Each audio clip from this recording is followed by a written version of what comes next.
পশ্চিমবাংলার মানুষের আর অপমানের আর শেষ নেই। সবচেয়ে প্রিমিয়ার যেগুলো institute, medical college, law college আর ম্যানেজমেন্ট কলেজ, সেখানে যদি এই ধরনের দুর্ভাগ্যজনক আর নক্কারজনক ঘটনা হয়, বাঙালি হিসাবে আর কি মাথা উঁচু করে আমরা বাংলার বাইরে পরিচয় দিতে পারবো?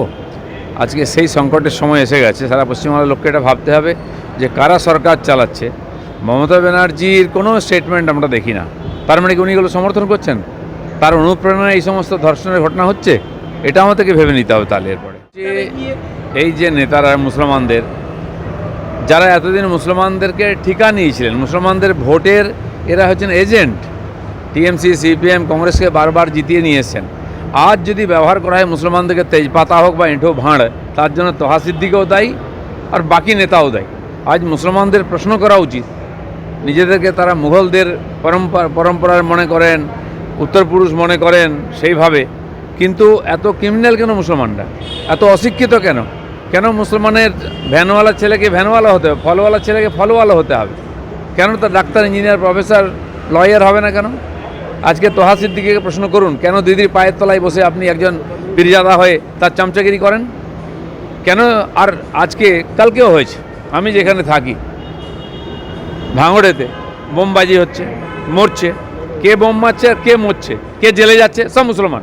তার জন্য বিজেপি দায়ী নেই, কমপক্ষে নিয়েছেন। কিন্তু দুপক্ষই মুসলমানদের মারছে, মারাচ্ছে। কেউ মরে চলে গেল নিচে, কেউ চলে গেল জেলে। লাভটা কার হচ্ছে? মুসলমানরা এখানে দাওয়ার বোর্ডের মতো ব্যবহার হচ্ছে। আমরা তো বারবার এটাই বলেছি। মোদি কমপক্ষে এটা করেননি, তিনি সবকা সাথ সবকা বিকাশ করেছেন। মোদিজি এখানকার একটি মুসলমান ছেলের জন্য যে স্টাইপেন্ড পাঠান, সেটা ভেঙে দুটুকরো করে দুজনকে দিয়ে মমতা ব্যানার্জি ভোট নেন।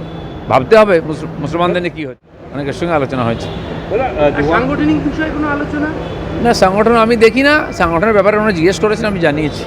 2019 সালে 8ই জুন যে ভাঙ্গিপাড়ায় যে 3 জন বিজেপি কর্মী খুন হয়েছিল, পাশাপাশি একজন তৃণমূল কর্মীও খুন হয়েছিল। তৃণমূল কর্মী এবার বলছে যে পুলিশের ওপর আর বিশ্বাস নেই, সিবিআইয়ের দ্বারস্থ হচ্ছে।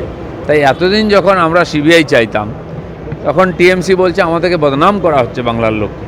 বাংলার পুলিশের উপর যদি লোকের বিশ্বাস থাকতো, তাহলে আরজিকর আন্দোলন আবার শুরু হতো না। বা টিএমসির নেতারা যখন আক্রান্ত হচ্ছেন, গুন্ডাদের দ্বারা মারা যাচ্ছেন, তার পরিবারও সিবিআই চাইতো না। তো সিবিআই যে ঠিক ছিল, কারণ এখানকার পুলিশকে নিকম্মা করে রাখা হয়েছে। পুলিশরা অযোগ্য এটা আমি বলবো না, অনেক ভালো পুলিশ অফিসার আছেন, পুলিশ কর্মচারীরাও চেষ্টা করছেন, কিন্তু তাদেরকে ব্যবহার করা হচ্ছে রাজনৈতিক স্বার্থে, কাজ করতে দেওয়া হচ্ছে না। বাংলা খবর, আপনার রাজনীতি, আপনার আওয়াজ।